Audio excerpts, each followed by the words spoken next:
In this channel, there has been some discussions about Sebastian Hoeness. Is he really worth of staying in the team for long term? The reason for consecutive losses may not be an important indicator, but the performance on the pitch reveals something to us. To be honest, his tactic has been more understandable this season. He aims at taking the possession and dominating the match, while instructing players to do more smart interplay and taking direct passes. Well, the improvements are noticeable, however the best may have been gone over. If our team meets with some tough and strong defensive-minded opponents like Freiburg and Mainz, the attacking forces are greatly weakened and dragged. There is enough personnel inside the penalty area and on the edge of the penalty, but less and less smart play is carried out to create and facilitate the goal scoring opportunities. I think what makes Hoeness not a desirable coach to TSG is that he could not lead the players to achieve the next level.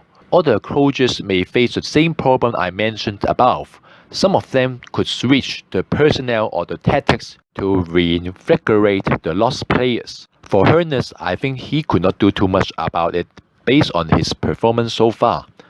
There is still a big learning curve for him. He is not a bad coach, but he certainly could not utilize and maximize the players' capacity. Take Baumgartner as an example. He needs space and freedom to do the magic. Hoeness fails to find a way for him to unleash his creativity for the team and how he could pair up with Janaury. And how about Adam Young and Broom Larsen? They may be able to fit into the Hoeness system, but unable to make use of their dribbling and other football skills when it is required. Instead, David Raum is a good team player and knows his main task clearly, and he could gradually do a bit more after fulfilling the task, which makes him an outstanding assisting player on the field. By the time the team suffering losses, Dietmar Hopp already issued an open letter to all TSG fans that the table position is not the only thing that matters. It is not realistic if Hopp himself already target TSG to be the regular force in the top 6 in the league. Isn't it better to look for a coach who could let the team and players develop to their utmost?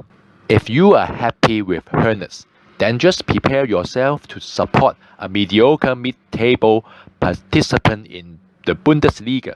Nothing against Hoeness at all. He is a nice person to work with, but we have to know how capable our coach is when this is result or goal-oriented.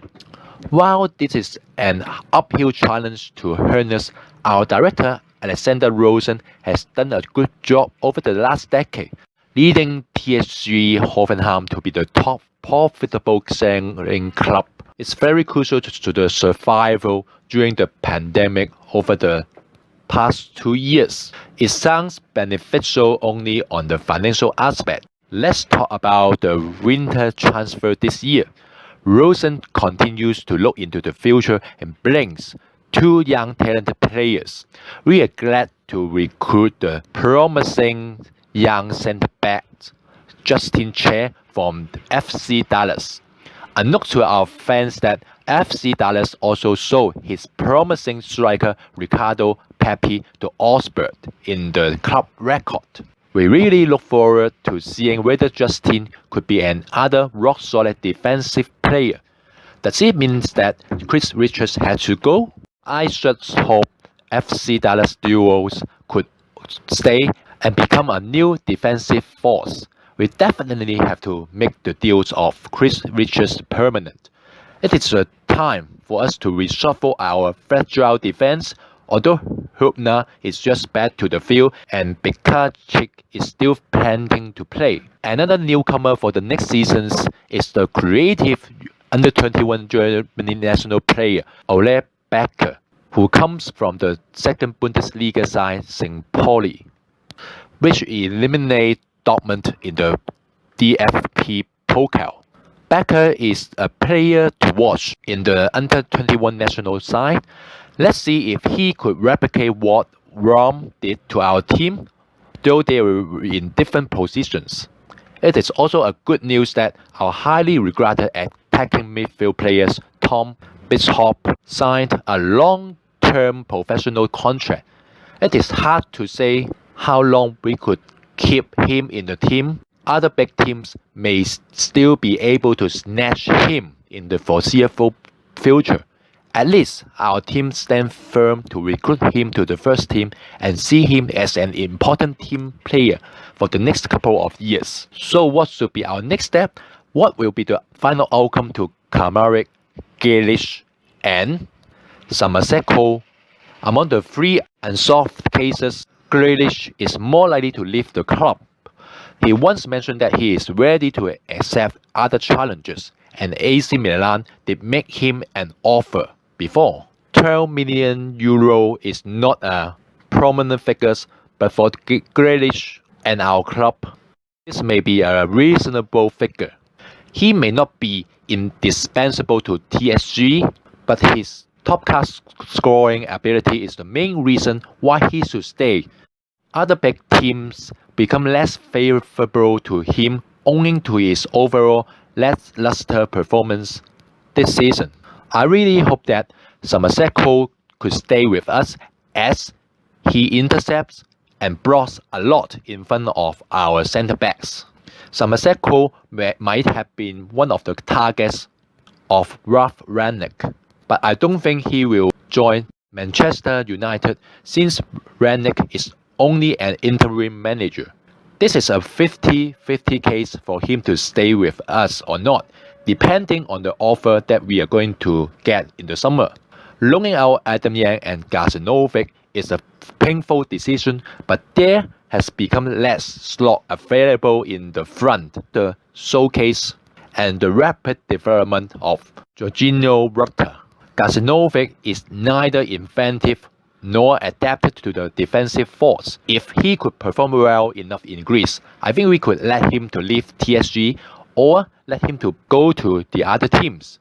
But let Adam Yang prove himself once again in Belgium under our former coach Alves Roder. His ability inside the box is quite superb, and I think TSG still needs him if he bounces back. Too bad he lost his innate ability, having less playing time in this season. The winter transfer is quite predictable. There is no urgency to buy a lot of players during the winter break.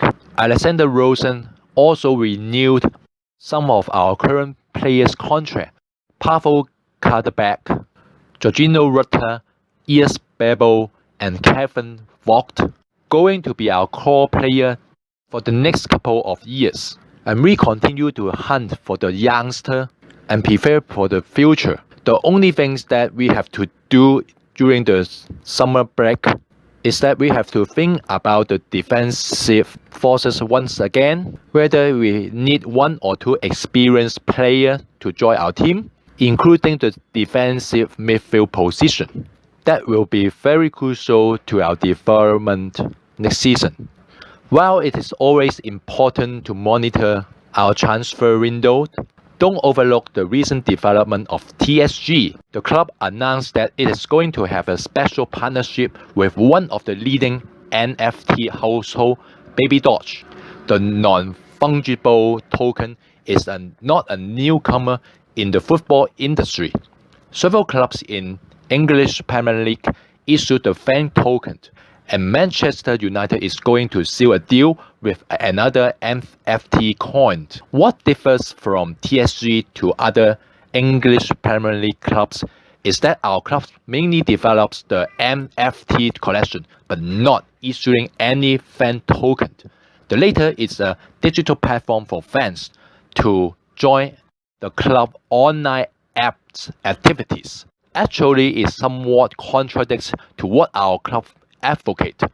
We develop a long-term relationship with the environmental friendly organizations and support the green environment in the stadium and in the province. You know, one kind of NFT consumes a lot of carbon dioxide, which is certainly detrimental to the environment protection. Being the first Bundesliga team to be sponsored by MFT, the MFT collection is not the destiny of TSG. The long-term strategy in the digital world should be the main thing. Wait and see if there will be any innovative collaboration, though I do reach the cup going now here with TikTok.